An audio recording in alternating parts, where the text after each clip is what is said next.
आपको याद होगा कि पाकिस्तान में गंदम, हम खुद कफील थे जब 1947 में पाकिस्तान बना। नाजरीन, ऐसा क्या हुआ कि गंदम हमें इंपोर्ट करनी पड़ी PL 480 के तहत? वो कौन से अवामिल थे जिसमें कि हमारा फार्मर अपने ही मुल्क में अपनी ही ज़मीन पे गंदम नहीं लगाता था? 1951 में ऐसा क्या हुआ, 1952-53 में, कि हमें 1954, 55, 56, 57, 58, 1960, 61, 62 हमें गंदम इंपोर्ट करनी पड़ती रही। ऐसे वो हिटमैन इकोनॉमिस्ट क्या करते थे कि वो पाकिस्तान की गंदम की वैल्यू को बढ़ने नहीं देते थे। फिर हमने वो क्या शराइत थी जिनके तहत वो गंदम इंपोर्ट की USA से?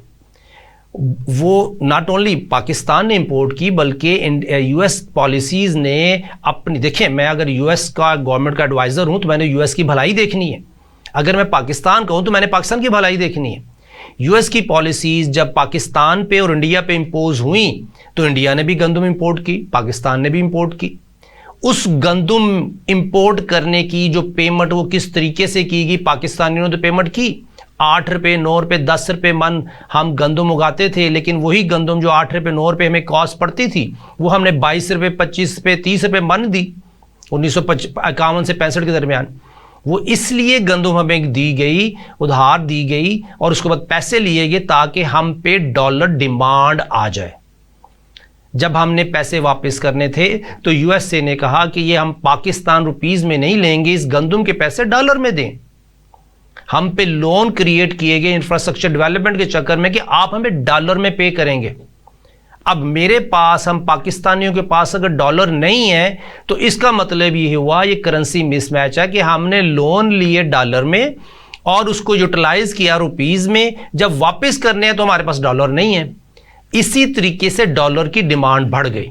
जब डॉलर की डिमांड बढ़ी तो डॉलर की वैल्यू बढ़ गई। जब डॉलर की वैल्यू बढ़ी तो इसका बेनिफिट किसको हुआ? गवर्नमेंट ऑफ USA को और उन लोगों को जिनके पास डॉलर करेंसी सेफ है, जिन्होंने सेव की हुई है। हम लोगों ने, हम पाकिस्तानियों के पास डॉलर करेंसी नहीं है तो हम कैसे सेव करते?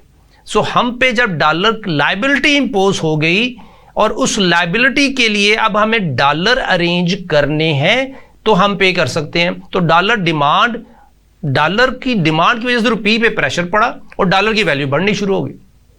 नाजरीन, ये पाकिस्तान के साथ नहीं किया USA ने, यही काम USA ने पूरी दुनिया की इकोनॉमी में अपनी करेंसी की डिमांड इस तरीके से बढ़ाई कि उनकी करेंसी को ट्रांजैक्शन करना आसान भी था और उसकी स्ट्रेंथ भी थी और उसकी रेपुटेशन भी थी।